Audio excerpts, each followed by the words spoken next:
మా ఓడు చిన్ననాటి జ్ఞాపకాలు మర్చిపోలేకపోతున్నట్టుకున్నాడు. ఈ రోజు అనుకోకుండా నాకు మాత్రం రెడ్ హ్యాండ్ గా భలే దొరికేశాడు. అసలు ఏం జరిగిందంటే సడన్ గా శ్రీరాముడికి అయితే వెళ్ళాను. అక్కడికి వెళ్ళేసరికి పిల్ల బ్యాచ్ తీసుకొచ్చి ఏదో గేమ్ అయితే ఆడుతా ఉన్నాడు. ఏం గేమ్ ఆడుతున్నాడు చూద్దామని చెప్పేసి నైస్ గా కెమెరా ఆన్ చేసుకుని వాడు ముందరకైతే వెళ్ళిపోయాను. సడన్ గా వాడు చూసి ఎలా రియాక్షన్ ఇచ్చాడో మీరే చూడండి.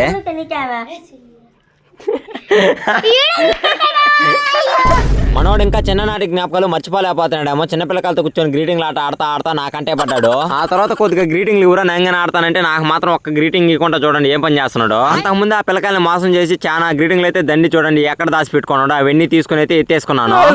దగ్గర తీసుకున్న గ్రీటింగ్ లో కొద్దిగా తీసుకుని నేను వస్తానంటే ఆ కొద్ది గ్రీటింగ్ కోసం వాడు చూడండి రచ్చరేపి ఎంత దిగిచ్చాడు.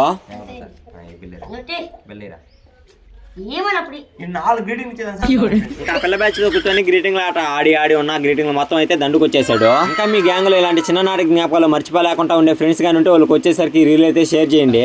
ఆ గ్రీటింగ్ మొత్తం గెలిచిన తర్వాత ఏదో లైఫ్ ని గెలిచినట్టు అయితే ఫీల్ అయిపోతున్నాడు. చాలా అంటే చాలా హ్యాపీగా ఉన్నాడు.